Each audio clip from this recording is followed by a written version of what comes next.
Hi all, welcome to week 2 sports tutorial recap after our 2-hour class, and in this video I'll be focusing on stoichiometry calculations. So let's have a look at the question. So we have 1.5 gram of iron ore dissolved in an acid solution in which the iron is converted to Fe2+.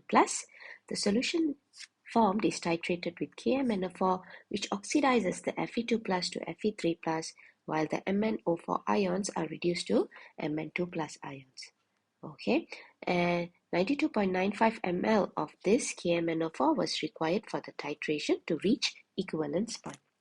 So my advice, as usual, is to draw out, okay, to give a graphic for this stoichiometry question so that it will be easier to direct yourself where to start the calculation from.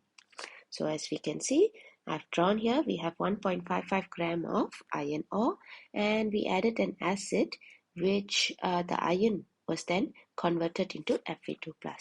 Following that, we have titrated with KMnO4, and now the Fe2+ have turned into Fe3+, and Mn2+ now is, KMnO4 minus is now Mn2+.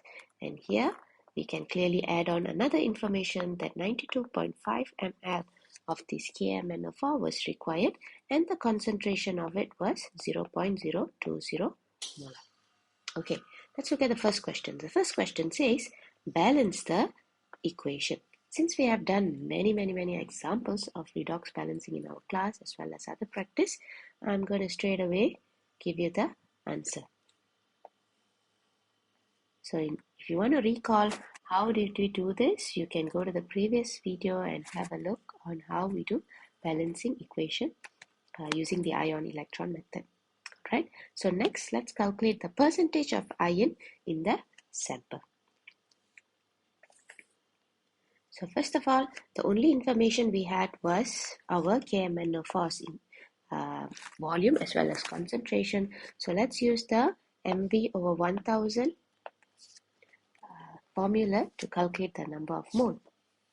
And since we have a balanced chemical equation, we know that from equation 1 mole of MnO4 minus, okay, reacts with 5 mole of Fe2+. Why am I straight away using MnO4 over here? Because we must realize that this MnO4 actually came from KMnO4. Okay, MnO4 minus, I mean. So number of mole for KMnO4 will be the same as number of mole of MnO4 minus, because you must see this is actually made up of 1 mole of K plus as well as 1 mole of MnO4 minus. So if you have 1 mole of KMnO4, that means it will have the same number of MnO4 minus ions. So that's why the number of mole of KMnO4, I gave it as the number of mole of MnO4 minus. So do the calculation, follow my workings, and we would get the number of mole of Fe2+ ions to be 9.295 times 10 to the power -3. Okay, and this also means the number of mole of iron is the same. Why so? Because if you look at the half equation, okay, for the oxidation of iron to become Fe2+, it clearly shows that 1 mole of iron produces 1 mole of Fe2+. Thus, the number of mole of iron is also the same as number of mole of Fe2+. So how do we calculate mass? Straightforward equation whereby we multiply the number of mole with its molar mass. Molar mass of iron. Make sure to refer the table of relative atomic mass.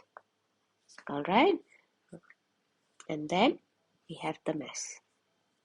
Okay, so what does this mass mean? This mass is actually the amount, okay, the mass of iron in that chunk of iron ore that they started the experiment with. So what will be the percentage of iron in that iron ore? It will be just the mass of iron over the mass of iron ore times by 100%, and thus you only have about 33.52% of iron in that iron ore. I hope it helps. I don't think we have done this kind of questions in class. We have done a percentage yield, So this is a good one. All right. Thank you.